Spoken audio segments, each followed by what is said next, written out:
సాధ్య సాధనాదుల విచారణ, శ్రవణ, కీర్తన, మననములను మూడు సాధనముల శ్రేష్టత్వమును ప్రతిపాదించుట. వ్యాసమహర్షి ఇట్లు పలికెను. సూతుని యొక్క ఈ వచనములను విని మహర్షులందరూ ఇట్లు పలికిరి. ఇప్పుడు మాకు వేదాంతసార సకల స్వరూపము అద్భుతము అయిన శివపురాణ గాథను వినిపింపుడు. సూతుడు వచించెను. మహర్షులారా, మీరందరూ రోగశోకరహితులు. శుభమును చేకూర్చు భగవంతుడగు శంకరుని స్మరించి పురాణములలో శ్రేష్టమైన వేదసార తత్వమును ప్రకటించు శివపురాణ గాథను వినుడు. శివపురాణమునందు భక్తి, జ్ఞాన, వైరాగ్యములు ప్రీతిపూర్వకముగా గానము చేయబడినవి. వేదాంత వేద్యమైన సద్వస్తువు విశేషముగా వర్ణించబడినది. ప్రస్తుత కల్పమునందు సృష్టి కార్యము ప్రారంభమైనప్పుడు 6 కులములు ఎందలి మహర్షులు పరస్పరము వాద వివాదములు జరుపుకునుచు చెప్పసాగిరి. ఫలానా వస్తువు అన్నిటికంటే శ్రేష్టమైనది, ఫలానా వస్తువు కాదు. వారి ఈ వివాదము గొప్ప మహత్తరమైన విస్తృత రూపము ధరించెను. అప్పుడు వారందరూ సందేహ నివారణార్థము సృష్టికర్త అవినాశియగు బ్రహ్మ దగ్గరకు వెళ్ళిరి. చేతులు జోడించి వినయముతో కూడిన వాక్కులతో ఇట్లు పలికెరి. ప్రభు, మీరు సకల జగత్తును ధరించి పోషించెడివారు, సకల కారణములకు కారణమైన వారు, సకల తత్వములకు అతీతమైన పరాత్పర పుణ్యపురుషుడెవరో మేము మీ నుండి తెలుసుకొనగోరుచున్నాము. బ్రహ్మ ఇట్లు నుడివెను. మహాదేవుడు సర్వజ్ఞుడు, సకల జగత్తునకు ఆయనయే అధిపతి. మనస్సుతో కూడిన వాక్కు ఆ దైవమును చేరలేక తిరిగి వచ్చును. ఆ ప్రభువు నుండియే బ్రహ్మ, విష్ణు, రుద్ర, ఇంద్రాదులు, వారితో కూడిన ఈ సకల జగత్తు, సమస్త భూతములు ఇంద్రియములతో పాటు ముందే ప్రకటితమైనవి. ఆ దేవదేవుడే అందరికంటే ఉన్నతుడు. భక్తి వలననే ఆ ప్రభువు సాక్షాత్కారము కలుగును. ఇంకే ఇతర ఉపాయము చేతను ఆ స్వామి దర్శనము కలుగదు. రుద్రుడు, హరిహరులు, ఇతర దేవేంద్రాదులు ఉత్తమ భక్తి భావముతో ఎల్లవేళలా ఆ స్వామిని దర్శింపగోరుచుందరు. భగవంతుడగు శివుని యందు భక్తి కలిగిన ఎడల మానవుడు సాంసారిక బంధముల నుండి ముక్తుడగును.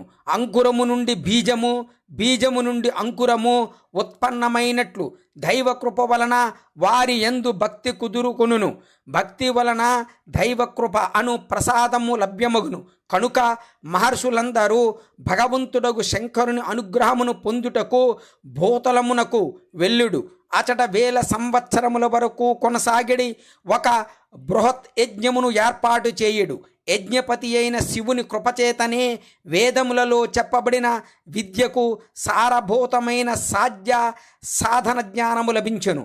శివపదమును పొందుటయే సాధ్యము, ఆ స్వామిని సేవించుటయే సాధనము.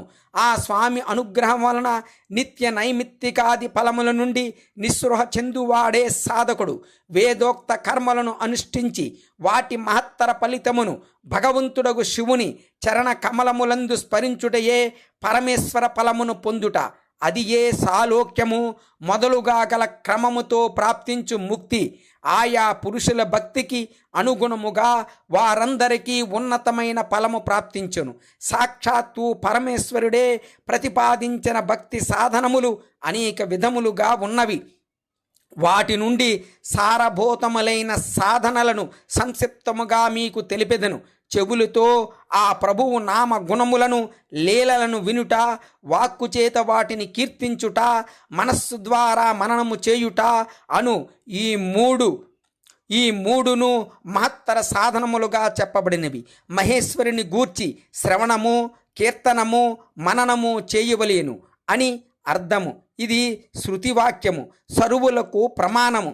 ఈ సాధన చేత సకల మనోరథములను సిద్ధింప చేసుకునుటకు లగ్నమైన మీరు సాధించదలసిన పరమార్థము సాధ్యమగును. ప్రజలు ప్రత్యక్షముగా కనిపించు వస్తువును చూసి దాని యందు ప్రవృత్తులగుదరు. ప్రత్యక్షముగా దర్శింపజాలని వస్తువును శ్రవణేంద్రియముల ద్వారా తెలుసుకుని విని మనుష్యుడు దానిని పొందుటకు ప్రయత్నించను. కనుక మొదటి సాధనము శ్రవణమే. దానితో గురుముఖము నుండి తత్వమును విని బుద్ధిమంతుడైన విద్వాంసుడు ఇతర సాధనలకు కీర్తన మననములను సిద్ధింపచేసుకును. క్రమముగా మరణ పర్యంతము ఈ సాధన చేసినచో దాని ద్వారా సాలోక్యాది క్రమముతో మెల్లమెల్లగా భగవంతుడగు శివుని సాయుధ్యమును పొందును. మొదట సమస్త అవయములందలి రోగములు నశించును. తదుపరి అన్ని విధములైన లౌకిక ఆనందములు కూడా అందులో లీనమగును. పరమాత్ముడగు శంకరుని పూజించుట, ఆ స్వామి నామములను జపించుట, ఆ ప్రభువు గుణ రూప వైభవములను నామములను యుక్తిపూర్వకముగా చిత్తమునందు నిలుపుకుని నిరంతరము పరిశోధన చింతన చేయుటయే మననము అని చెప్పబడినది. అది మహేశ్వర కృప దృష్టి వలననే లభ్యము కాగలదు. అది శ్రేష్టములైన సకల సాధనల యందు ప్రధానమైనది, ప్రముఖమైనదిగా చెప్పబడినది. సూతుడు చెప్పుచున్నాడు, మునీశ్వరులారా, ఈ సాధన యొక్క మహతత్వమును తెలుపుటకు ప్రాసంగికముగా నేను మీకు ఒక ప్రాచీన వృత్తాంతమును తెలిపెదను వినుడు. ఇది చాలా కాలము క్రిందట విషయము. పరాశర మునీంద్రుని పుత్రుడును నా గురువర్యునగు వ్యాసదేవుడు పరమ రమణీయమగు సరస్వతీ నదీ తీరమున తపమాచరించుచుండెను. ఒకనాడు సూర్యుని వలె తేజస్సంపన్నమైన విమానము నదిరోహించి యాత్ర చేయు భగవానుడగు సనత్కుమారుడు ఆకస్మికముగా అచడకు వచ్చెను. అచడ ఆయన మా గురువర్యులను చూచెను. గురువర్యులు ధ్యానమగ్నులయ్యుండెరి.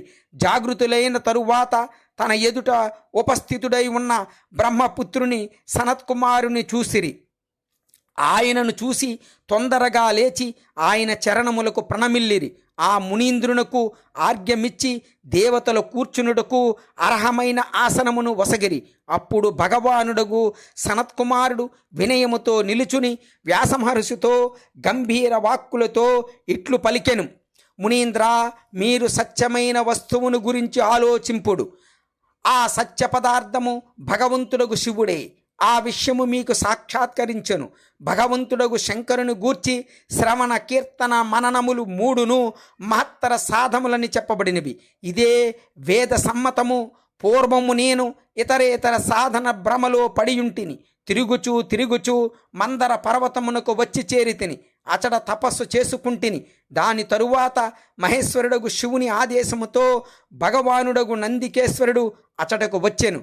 అది ఆయనకు నా మీద గల కృపావిశేషము. సకలమునకు సాక్షి శివగణములకు స్వామి అయిన భగవంతుడగు నందికేశ్వరుడు స్నేహపూర్వకముగా నాకు ముక్తిని పొందెడు. ఉత్తమ సాధనము తెలుపుచు ఇట్లు పలికెను, భగవంతుడగు శంకరుని గూర్చిన శ్రవణ కీర్తన మననములను మూడు సాధనలు వేద సమ్మతములు, సాక్షాత్తు ముక్తిని పొందు కారణములు. ఈ విషయము స్వయముగా భగవానుడగు పరమశివుడే నాకు తెలిపెను.